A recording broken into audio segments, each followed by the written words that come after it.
Okay, I just wanted to say a few words about kind of my idea behind this gathering, because it's, in a way, the form is just, okay, we come here, we make the space look nice, and we just do put some mattresses and some pillows and some food, and we just have a good time. But then I also have for me it runs kind of much deeper, and I kind of, because it's week one, I just kind of wanted to let you in on that and kind of show that, for example, that sentence it's not a random sentence, like that is for me a very deep process behind that. And I just kind of want to let you in on that, because all these weeks have a theme, and there's for me a whole secret agenda. It's a cult. It is. It will slowly become clear that you're becoming part of a cult. And you'll want to, at some point. Now you think no, but at some point you realize you'll want to.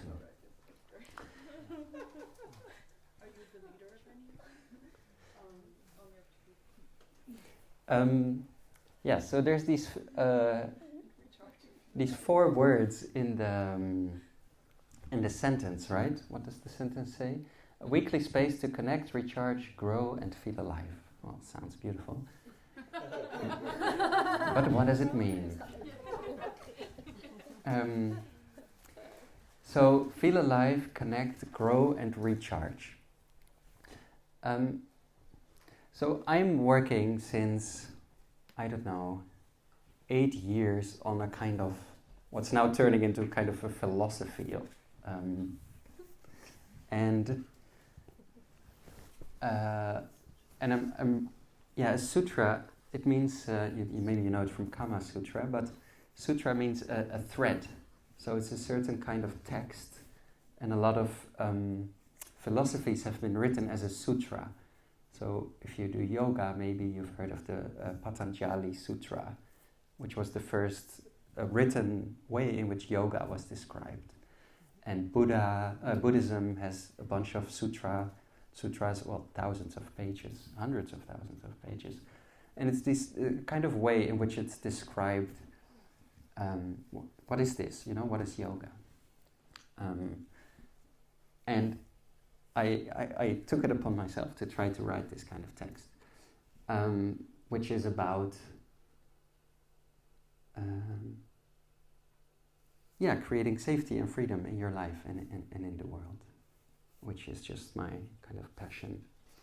And I just want to take you to 6 sentences, basically, that are the start of this text, and hopefully you then kind of understand what my hidden agenda is for this cult.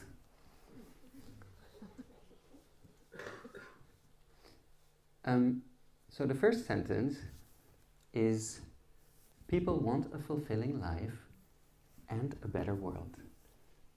And you can see this as, this is like some kind of dogmatic sentence where Mette is trying to tell us what the world looks like, or you can make it in a question format for yourself, like, do I want to live a fulfilling life, and do I care for a better world? Yes? Okay, stay in the room. No? Then maybe it's not for you. So if you want these things, then you're in the right place. Yeah.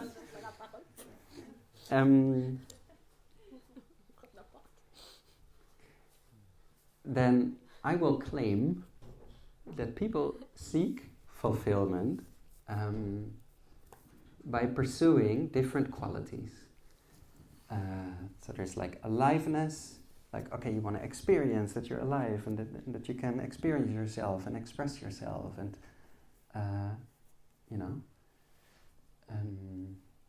dance maybe. There's connection, so experiencing yourself in relation to other people. There's meaning, so you're contributing maybe to something, or you're growing, or you're learning, or you have a purpose. And there's peace, right? Some kind of harmony within yourself and within the world. So if you don't want these things, then maybe this is not for you. You're not joining the cult. If you do want these things, then cool, we're still good. And these are, of course, these 4 words from the sentence.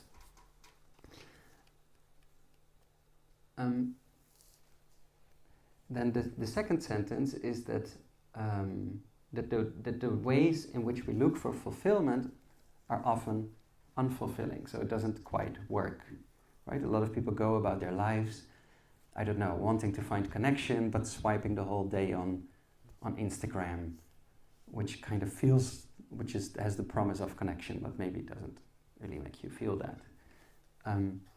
Or you have ways of looking for fulfillment, but that actually have negative effects on yourself or on others or on the planet.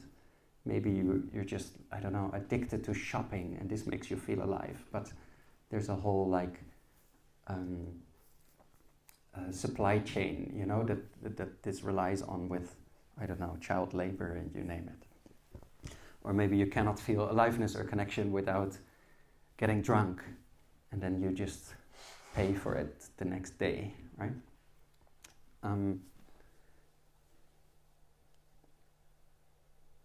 Now then I would say that it is possible to have a fulfilling life while causing less harm.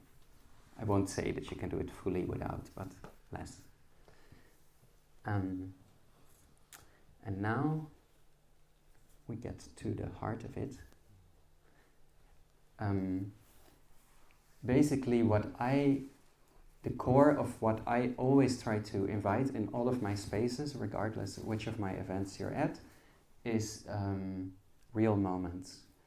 And a real moment is simply a moment where the way you express yourself on the outside is aligned with what you feel, what you experience on the inside. So you learn to say in a useful way what you're thinking, or you learn to express your emotions, or you learn to ask for what you want, or you get better at saying no, or you express yourself in your body the way that feels good. And my kind of bold claim is that regardless of what situation you find yourself in, is that giving like a true expression to your inner world will generally make it better.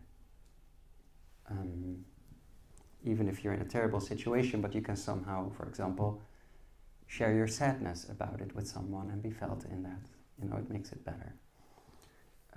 So this is the kind of secret agenda of what we're really doing here. And then I've developed a model around that, which makes it easier to do that. Let's take a breath.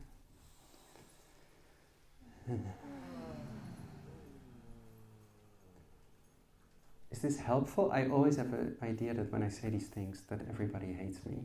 No, they are amazing. Okay. I was instantly cheering all the time, but I didn't want to gain attention. Okay. It was fantastic. I really love what you presented there.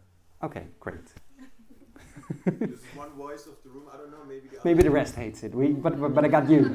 Yes, we do. Okay, Okay, great. Okay, cool. Then I'll add the second bit. And then we go into doing stuff. The pyramid of permission. There she is. So the pyramid of permission, like some of the people that are here have been into the path of real moments, and then and some of you are in Ambassadors for Humanity, and then we really take a lot of time to go into this. But throughout these 10 weeks, we'll do a bunch of it. And it's basically a way of thinking about, hey, how can I get better at just expressing myself and just living more truthfully? Not making it performative, not like, oh, I have to do this, but making this option more available. So not like, oh, you have to now be the most authentic superhuman at all times. No, but rather, if you feel like you want to express yourself more truthfully, it becomes easier to do it. And I always say that creating a real moment, it actually only takes 3 simple steps. It's not only, but it takes 3 steps. So a real moment was where I express on the outside what's true for me on the inside, right? I give outer expression to my inner experience, which means that if I want to do that consciously, if I want to create a moment where I do that, I will first have to notice what is my inner experience, right? Otherwise I cannot express it. Maybe, let's say, my inner experience is, let's say I'm annoyed, right? Then the second part of that is welcoming that's okay. Like if you've learned that being annoyed is not okay, and you notice that you're annoyed, you might have an impulse to kind of push it away. So there's a conscious act of welcoming, I'm annoyed, it's okay. And then the third step is that you kind of honor that experience by expressing it somehow. Or maybe by not expressing it, that's also fine, but you make a conscious kind of choice of how do you act on this. Does that make sense? And of course, if I say it like this, it sounds like a children's book, but of course, in reality, each of these steps can be super complicated. And then the bottom part of the period, it talks about what makes this easier or harder to do. And then there are kind of two conditions that either support you in expressing yourself authentically or that make it more difficult. So one is, to which degree do you feel safe? So what is your... is there like a threat? How is your emotional well-being? How is your physical well-being? How is your mental well-being?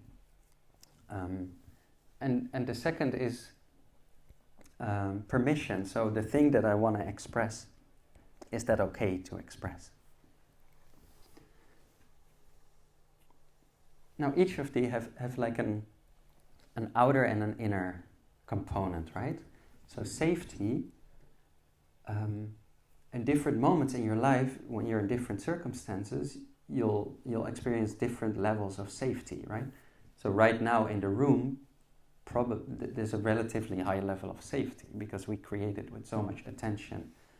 If you're in the S-Bahn and you pass by Kotti or whatever, you don't know who's going to step into the cabin and how you feel. And also the safety level is also very different for different people, right? So of course there are certain identities that have more power in society than others. So the safety levels will also depend on the person. Yeah? Will we receive your presentation if we ask for it? Yeah, sure, I can share this, yeah. And then there's the internal version of safety, right? So, which is largely based on the experiences that you've had in your life. They create like an inner safety experience. If you've experienced a lot of unsafety in your life, then you will also more easily expect in a situation that you're less safe, right? So for example, I used to have a flatmate who just has experienced a lot of racism in his life. So him and I could be walking into our living room and there would be a birthday going on. And to him, the whole room felt unsafe because he's like, nobody's saying hello to me, nobody's making eye contact with me. With his life experiences, that means this room is unsafe. With my life experiences, that means, everybody's just chilling. It's fine, right? So the inner experience of safety doesn't have to match the current outer reality. And how safe you feel will affect your thoughts, your emotions, your desires, how you feel in your body. It will have an effect on that, right? If you feel unsafe, you will start different kinds of thoughts, different kinds of emotions, and so on. Under a certain nervous system state, right? Deep breath.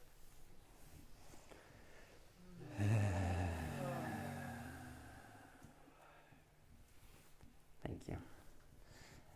And then this kind of inner experience, which then consists, right, of thoughts and emotions and desires and boundaries in your body. When you want to express that, you kind of filter it through your permission, your idea of permission, what of this is okay to show. And again, there's like outer permission and there's inner permission, right? So depending where you are, the rules are different. So maybe you're doing a bunch of stuff here that you wouldn't do in your office or wherever you work or live. But maybe if you go to Vabali or the sauna, you just take your clothes off and it's fine. And here you're like, oh, I know I keep my clothes on. Even when you're super hot, maybe. Right? So there's always the rules of the spaces and the people that you're around. And of course you have an inner model of permission. So what is okay to do, what is not okay to do. Which is, also all your childhood stuff will translate into beliefs, It's not okay to show anger. It's not okay to be loud. It's not okay to dance wildly. If as a kid you've been punished for that, you'll just carry it with you.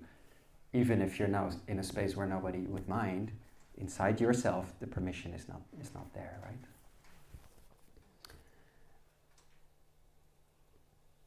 Yeah, so just to wrap it up, this is where just all comes together. So what I try to do in these spaces is basically a space where you are very warmly invited to notice what it is you feel and what it is you want, and to welcome that inside yourself and to kind of act on that.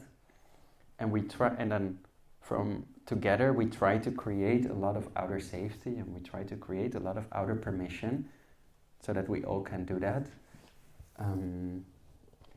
And then, so this is the outer safety and permission we create together with a lot of love. And then what you'll notice is that you run into the limits of your inner safety and your inner permission. So when suddenly everything is okay, not everything, but when a lot is okay, then inside yourself you're like, no, I'm not gonna make sound on the exhale. That's weird, So it will still not feel like you have that permission.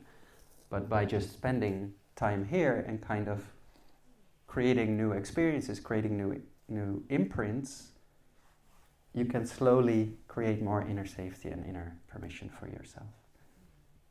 And that's the cult I'm trying to get you into.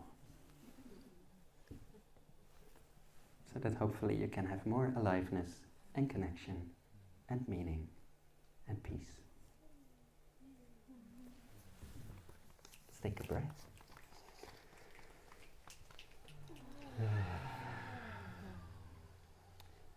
So we're going to take like a 15-minute break, and then we're gonna do an interactive. Were there any questions? Cool. 15-minute break, and then at 8:15 we're gonna do things.